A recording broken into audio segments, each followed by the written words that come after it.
नमस्ते, सदा वत्सल्य मातृभूमि, जय हिंद दोस्तों। मैं किशन आप सबका स्वागत करता हूं। शुरू करते हैं आज के डिफेंस समाचारों को।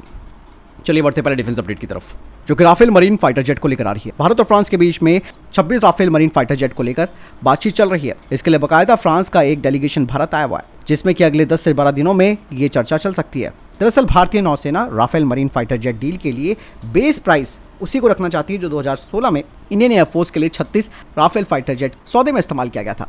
हालांकि इस डील में मुद्रास्फीति यानी कि इन्फ्लेशन कॉस्ट भी शामिल की जाएगी, जिसमें कि पिछली बार दोनों देशों के बीच सहमति भी बनी थी। दरअसल फ्रांस ने दोस्तों भारत को राफेल मरीन के साथ कई सारे ऑफर दिए, जिसमें कि भारतीय हथियारों को असेंबल करने का भी पैकेज उसने दिया है, जिसमें कि भारत Astra, air to air missile और एयरक्राफ्ट कैरियर से ऑपरेट करने के लिए जेट में जो Indian specific enhanced landing equipment है और जो जरूरी इक्विपमेंट्स है उन्हें भी इस पैकेज में शामिल किया है। इसके अलावा दोस्तों रियल टाइम ऑपरेशन के लिए जो कुछ और इक्विपमेंट्स का इस्तेमाल करना होगा वो भी इस डील का हिस्सा होगा।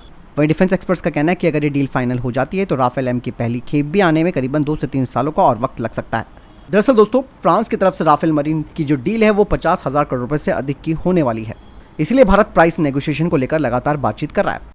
बढ़ते नेक्स्ट अपडेट की तरफ। रशिया ने अपने Su-30 एयरक्राफ्ट का इंजन अपग्रेड किया है। 2025 से इस Su-30SM में 41 FC-1 इंजन लगाया जाएगा, और ये निर्णय रशिया ने तब लिया है जब सुखोई 30 MKI वाला जो वेरिएंट है, जिसका प्राथमिक ऑपरेटर इंडिया है, वो मौजूदा AL-31F इंजन को बनाए रखने का विकल्प चुन चुका है। दरअसल AL-41 FC-1 इंजन AL-31F की तुलना में काफी शक्ति और बेहतर ईंधन दक्षता देता है। इंजन बदलने का रूस का ये निर्णय अपने Su-30SM फ्लीट के प्रदर्शन को बढ़ाना है। यहाँ पर भारत ने अपने सुखोई 30 MKI फ्लीट के लिए AL-31F इंजन का उपयोग करना जारी इसलिए रखा है क्योंकि भारत के अंदर AL-31F इंजन के लिए एक अच्छी तरीके से स्थापित सप्लाई चेन है। HAL gas turbine research establishment के सहयोग से पहले ही AL-31F इंजन में भारत निर्मित कंपोनेंट्स को शामिल कर रहा है। AL-31F को स्वदेशी बनाने का भारत का यह निर्णय महत्वपूर्ण कंपोनेंट्स के लिए रशिया पर निर्भरता कम करने के लिए भी है। बढ़ते नेक्स्ट अपडेट की तरफ। दोस्तों एक रिपोर्ट में एक बड़ा खुलासा हुआ है जो कि जोरावर लाइट टैंक के इंजन के बारे में किया गया है, जिसमें कि इस बात की पुष्टि की गई है कि इस जोरावर लाइट टैंक में MTU-8V199 TE21 इंजन लगाया गया है, जो कि जर्मनी से इंपोर्ट किया गया है। और पहले मीडिया रिपोर्ट्स में यह कहा गया था कि MTU इंजन के लिए जर्मन निर्यात मंजूरी प्राप्त करने में देरी की वजह से इसमें अमेरिका के कमिंस इंजन को लगाया जाएगा, लेकिन अब ये रिपोर्ट साफ तौर पर बताती है कि ये मुद्दा भारत और जर्मनी के बीच जो बना हुआ था वो सुलझ चुका है। आपको बता दें कि MTU इंजन 840 हॉर्स पावर का शक्तिशाली आउटपुट देता है, जिसे अब जोरावर प्लेटफॉर्म में इंटीग्रेट किया गया है। आपको बता दें कि DRDO ने इस बारे में कोई जानकारी नहीं दी थी, लेकिन दोस्तों कुछ रिपोर्ट्स ने खुलासा कर दिया है कि भारत वास्तव में MTU इंजन का ही इस्तेमाल कर रहा है, और इससे पता चलता है कि जो निर्यात मंजूरी का मुद्दा था भारत और जर्मनी के बीच वो सुलझ चुका है। बढ़ते नेक्स्ट अपडेट की तरफ। उत्तर प्रदेश की राज्य सरकार ने भारत के रक्षा विनिर्माण क्षेत्र में एक प्रमुख खिलाड़ी बनने की दिशा में महत्वपूर्ण कदम उठाया। उन्होंने लगभग 25,000 करोड़ रुपए के 150 से अधिक रक्षा सौदों पर हस्ताक्षर किए हैं, और ये महत्वाकांक्षी कदम भारत के रक्षा उत्पादन में आत्मनिर्भरता और अपने रक्षा यानी कि अपने डिफेंस एक्सपोर्ट को बढ़ावा देने पर फोकस करना है। 150 से अधिक सौदों में 42 कंपनियां शामिल हैं, जो कि राज्य के भीतर अपनी अपनी परियोजनाओं में लगभग 8,000 करोड़ रुपए का निवेश करने की योजना बना रही है। बढ़ते नेक्स्ट अपडेट की तरफ। दोस्तों भारतीय नौसेना की छठी और अंतिम कलवरी श्रेणी की पनडुब्बी INS वाक्षीर के शामिल होने में देरी हो सकती है। आपको बता दें कि 2022 में से लॉन्च किया गया था और इसे 2024 में भारतीय नौसेना में शामिल होना था। हालांकि मझगांव शिप बिल्डर्स लिमिटेड ने कोई कारण नहीं बताया इसके लेट होने का, लेकिन जो डिफेंस एक्सपर्ट्स हैं उनका मानना है कि इसमें स्वदेशी उपकरणों का इंटीग्रेशन और परीक्षण किया जा रहा है, जिसकी वजह से ये प्रोग्राम लेट हो रहा है। कलवरी श्रेणी की पनडुब्बियां स्कॉर्पियन डिजाइन पर आधारित है, लेकिन INS वाक्षीर में कुछ स्वदेशी प्रणालियां लगाई जा रही हैं जो कि उसके मौजूदा सिस्टम्स की जगह ले रही हैं। बढ़ते नेक्स्ट अपडेट की तरफ। दोस्तों भारतीय वायुसेना कतर से इस्तेमाल किए गए मिराज 2000 फाइटर जेट्स खरीदने की बातचीत कर रही है, और साथ ही साथ अपने पुराने फाइटर जेट्स को मजबूत करने के लिए अतिरिक्त M53 इंजन की खरीद भी कर रही है। कतर ने भारत को अपने 12 मिराज 2005 फाइटर जेट बेचने का प्रस्ताव दिया है, जिसमें कि 9 सिंगल सीट मिराज 2005 EDA और 3 डुअल सीट 2005 DDA शामिल है।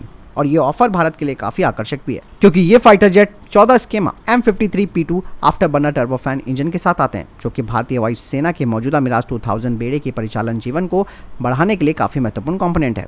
दिलचस्प बात यह है कि कतर के मिराज 2005 को अपाचे मिसाइल सिस्टम से इंटीग्रेट किया गया। आपको बता दें कि ये MBDA के द्वारा विकसित एक air launch anti runway cruise missile है, और ये missile scalp EG cruise missile का अग्रदूत है। जिसे इंडियन एयरफोर्स ने फ्रांस के साथ अपने 36 राफेल फाइटर जेट सौदे के हिस्से के रूप में हासिल कर लिया है। हालांकि ये बात साफ नहीं है कि भारत कतरी मिराज की संभावित बिक्री में अपाचे मिसाइलों को शामिल करेगा या नहीं। वर्तमान में इंडियन एयरफोर्स के पास 49 मिराज 2000 है, जिनमें किसी में भी अपाचे मिसाइल नहीं है। चलिए बढ़ते हैं नेक्स्ट अपडेट की तरफ दोस्तों। भारत के डिफेंस स्टार्टअप कंपनियां अब नई ऊंचाइयों को छू रही है। ऐसी एक फर्म है भारत की SSS डिफेंस, जो कि छोटे हथियारों को तैयार करती है। इस कंपनी को 0.338 लापवा मैग्नम कैलिबर स्नाइपर राइफल की आपूर्ति के लिए किसी मित्र देश से बड़ा एक्सपोर्ट अनुबंध मिला है, जिसमें कहा जा रहा है कि ये देश संभावित रूप से आर्मीनिया हो सकता है। ये पहली बार है जब भारत किसी विदेशी देश को अपने स्नाइपर राइफलों को एक्सपोर्ट कर रहा है। इस स्नाइपर राइफल को पूरी तरीके से भारत में बनाया गया और इसका बैरल भी स्वदेशी है। और डिफेंस एक्सपर्ट्स का मानना है कि SSS डिफेंस ने पहले भी स्नाइपर राइफलों का एक्सपोर्ट पूरा किया है। इस स्नाइपर राइफल की जो रेंज है वो 1500 मीटर से अधिक है। इसके अलावा दोस्तों कुछ मित्र देशों का प्रतिनिधिमंडल बैंगलोर में इस कंपनी की फैसिलिटी का दौरा भी कर चुका है और संभावना है कि उनकी तरफ से भी एक बड़े ऑर्डर मिल सकते हैं। लेकिन बात आती है भारतीय सेना की। दोस्तों भारतीय सेना उन्हें भी इसी तरीके के स्नाइपर राइफलों की ज़रूरत है। भारतीय सेना की उत्तरी कमान ने 2019 में सीमित संख्या में 0.50 कैलिबर M95 और बैरेटा द्वारा 0.338 लापवा मैग्नम स्कॉर्पियो TGT खरीदी थी।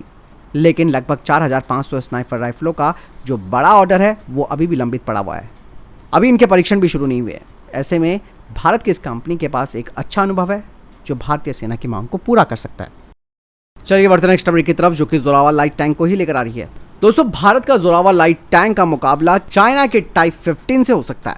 ऐसे में दोनों टैंकों की क्या खासियत है, ये बात जानना भी काफी जरूरी हो जाता है। भारत और चीन दोनों ही अपनी रक्षा क्षमताओं को बढ़ा रहे हैं और चाइना का जो टाइप 15 लाइट टैंक है वो भी चाइना की तकनीकी प्रगति को दर्शाता है। दोनों अत्याधुनिक लाइट टैंकों में काफी विशेषताएं हैं।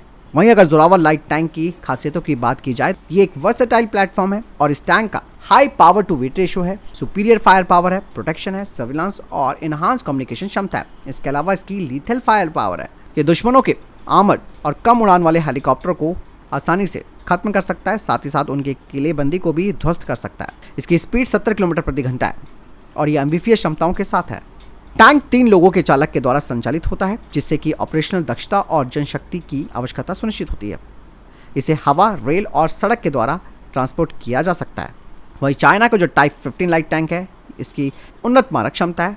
टाइप 15 में 3 किलोमीटर की प्रभावी फायरिंग रेंज वाली पूरी तरीके से स्थिर 105 mm राइफल वाली बंदूक है। इसके अलावा इसमें ऑटो लोडर सिस्टम है। साथ ही चाइना के इस टैंक में APFSDS, हीट, HE राउंड और गन लॉन्च ATGM सहित 105 mm के गोले के 38 राउंड है। और इस टैंक की जो पेनिट्रेटिंग क्षमता है वो भी काफ़ी ज़बरदस्त है। और इसका जो APFSDS प्रोजेक्टाइल है वो 2000 मीटर पर 500 mm बख्तरबंद स्टील में आसानी से घुस सकता है। साथ ही साथ इसमें आधुनिक सेंसर्स और सिस्टम्स लगाए गए हैं। जोरावर लाइट टैंक और टाइप 15 लाइट टैंक दोनों ही टैंक भारत और चीन के द्वारा लाइट टैंक तकनीक में की गई जो प्रगति है उसका एक उदाहरण है। ऐसे में दोस्तों दोनों टैंकों की क्षमताएं अलग अलग जरूर हैं, वो तो जंग के दौरान पता चलता है कि कौन सा टैंक किस पर भारी पड़ सकता है। चलिए बढ़ते हैं नेक्स्ट अपडेट की तरफ। दोस्तों आप सब जानते हैं कि तेजस फाइटर जेट मार्च के महीने में एक एयर एक्सरसाइज के दौरान क्रैश हो गया था। इसके बाद इसके लिए एक इन्वेस्टिगेशन की गई। तब तक इन फाइटर जेट्स को ग्राउंड किया गया था। इससे पहले कहा जा रहा था कि इंजन सीजर की वजह से ये एक्सीडेंट हुआ होगा, लेकिन जो खबरें आई है वो बताती हैं कि ऑयल पंप मैलफंक्शन की वजह से ये घटना घटी है। आपको बता दें कि इंडियन एयरफोर्स ने हर एयरक्राफ्ट का इंस्पेक्शन किया और साथ ही साथ जो सेफ्टी चेक किए गए थे पूरी एंटायर फ्लीट के, उसमें किसी भी तरीके का कोई सेफ्टी इशू नहीं पाया गया। चलिए बढ़ते नेक्स्ट अपडेट की तरफ। दोस्तों लार्सन एंड टुब्रो को एक बड़ा कॉन्ट्रैक्ट मिला है जो कि उन्हें हिंदुस्तान शिपयार्ड लिमिटेड से बनाए, जिसके तहत वो 2 फ्लीट सपोर्ट शिप्स को तैयार करेंगे। 45,000 टन डिस्प्लेसमेंट वाली ये जो फ्लीट है, इनका इस्तेमाल फ्लीट शिपमेंट शिप के तौर पर किया जाएगा, जो कि वॉरशिप्स इसके अलावा बड़ी संख्या में फ्यूल, वाटर, एमुनेशन और स्टोर्स को कैरी कर सकते हैं। बढ़ते नेक्स्ट अपडेट की तरफ। दोस्तों भारत की एवेल को 13,000 JVPC का ऑर्डर मिला है स्टेट पुलिस और सेंटर आर्म पुलिस फोर्सेज की तरफ से। चलिए बढ़ते नेक्स्ट अपडेट की तरफ। दोस्तों भारतीय सेना अब एक रिक्वेस्ट फॉर प्रपोजल जारी करने वाली है 1770 फ्यूचर रेडी कॉम्बैट व्हीकल्स के लिए। तो फिलहाल इधर तक के टॉप डिफेंस अपडेट। वीडियो के सामने कोई प्रश्न जवाब या आपको कोई सवाल है कमेंट सेक्शन में लिखकर जरूर पूछ सकते हैं। मिलता हूं नए वीडियो के साथ। चैनल को सब्सक्राइब कीजिए।